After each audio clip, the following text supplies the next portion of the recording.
Pemirsa, untuk mengetahui bagaimanakah penanganan dilakukan oleh masing-masing daerah tentunya untuk bisa menyikapi kondisi ekonomi yang memang begitu terdampak dengan adanya pandemi virus corona, termasuk juga ancaman PHK massal. Ini kita sudah bersama dengan Bapak Ganjar Pranowo selaku Gubernur Jawa Tengah dan juga Bapak UU Ruzanul Ulum selaku Wakil Gubernur Jawa Barat. Assalamualaikum, selamat malam Pak Ganjar.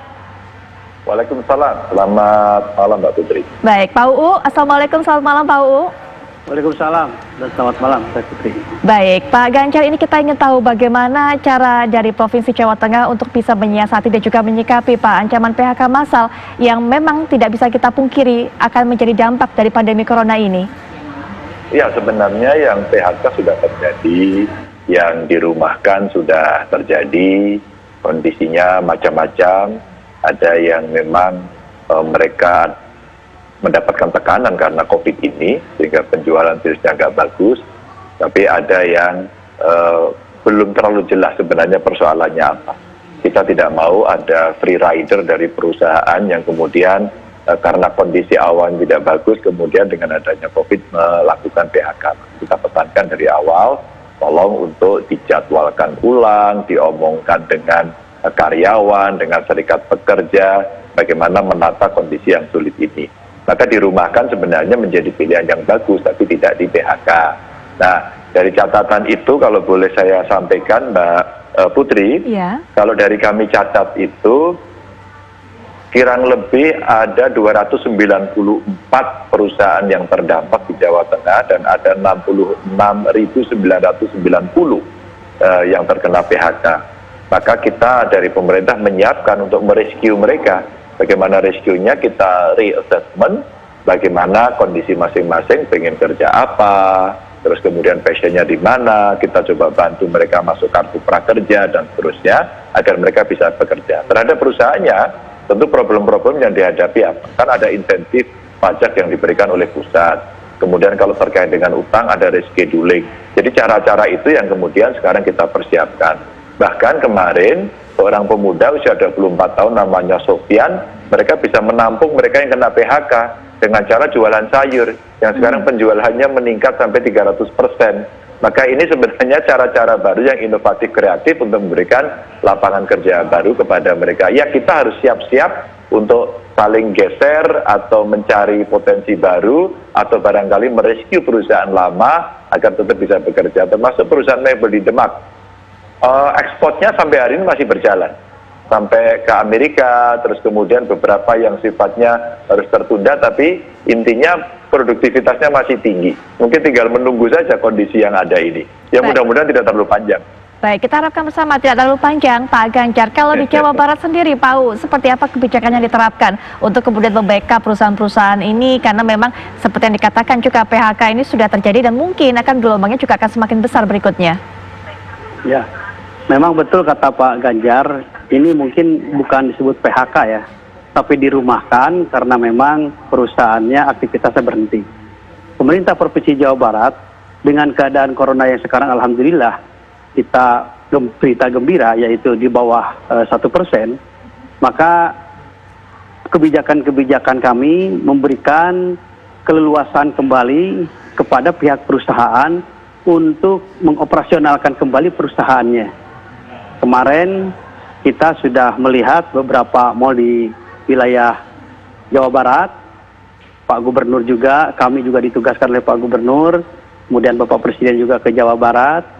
Nah, perusahaan-perusahaan yang kemarin dihimbau untuk ditutup dengan tujuan untuk memutus mata rantai corona ini, nah sekarang sudah diperbolehkan dibuka, tetapi dengan persyaratan-persyaratan tertentu, yaitu biasa secara umum, memakai masker, cuci tangan, dan juga jaga jarak, dan yang lainnya.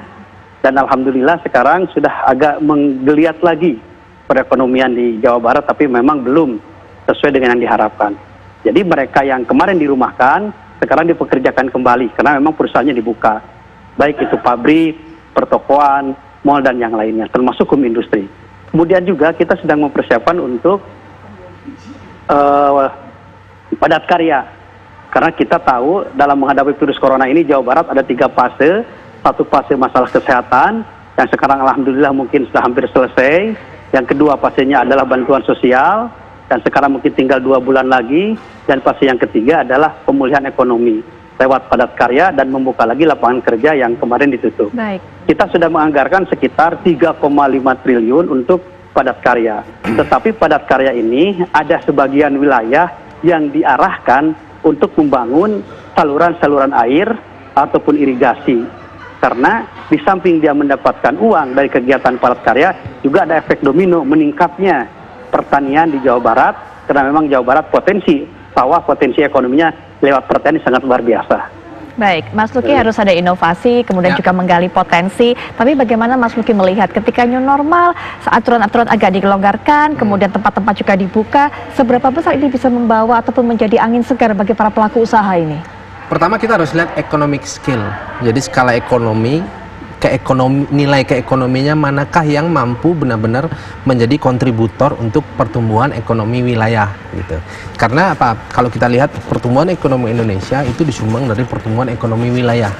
Nah, sementara kalau kita perhatikan tadi ada persoalan mengenai padat karya, kemudian persoalan padat karya ada lawannya juga, ternyata ada social distancing. Bagaimana itu cara menyelesaikan? Diminta padat karya. Tapi ada aturan social distancing. Betul. Bagaimana nih? Nah, menurut saya harus ada sektor-sektor yang menjadi perhatian utama yang benar-benar mampu menjadi sektor yang memenuhi skala keekonomian yang optimal. Nah, sektor itu yang menjadi perhatian. Sebut saja misalnya, apakah seluruh sektor itu dapat menerima perlakuan yang sama dari kebijakan pemerintah? Menurut saya itu harus dikembalikan lagi kepada wilayah-wilayah tersebut. Karena apa? Perlakuan tersebut tidak bisa sama rata, mengingat potensi setiap wilayah-wilayah itu berbeda-beda. Nah, maka dari itu diperhatikan sektor-sektor mana yang memiliki skala keekonomian tinggi dan mampu menghasilkan daya saing yang optimal dan mampu bersaing untuk apa? Meningkatkan standar ekonomi, yaitu apa? Pertama, produksi, kemudian distribusi, kemudian konsumsi. Nah, itu produknya mana saja. Nah, kalau tiba-tiba kita harus berpacu kepada ingin menghindari PHK, lantas memperhatikan persoalan padat karya juga ada lawannya, yaitu apa? Situasi pandemi ini, yaitu social distancing gitu. Nah, maka dari itu kita perlu mempertimbangkan, mengatur rumus bagaimana kita menerapkan protokol kesehatan dikombinasi dengan protokol ekonomi. Baik, itu merupakan hal yang cukup tricky rupanya. Nanti kita juga akan bahas lebih lanjut, tapi sepertinya waktu juga yang membatasi kebersamaan kita. Pak Ganjar, terima kasih untuk waktunya. Pak U juga terima kasih untuk waktunya. Kita harapkan ekonomi di Jawa Tengah dan juga Jawa Barat bisa bangkit kembali. Pak Ganjar, Pak U, terima kasih. Mas Luki juga terima kasih ulasannya. Dan pemirsa, perbincangan ini sekaligus juga menjadi penutup jumpa kita di Apa Kabar Indonesia Malam episode kali ini. Kami akan kembali lagi esok pukul 18.30 waktu Indonesia Barat. Jangan sampai dilewatkan. Saya Putri Viola pamit, selamat malam, sampai jumpa.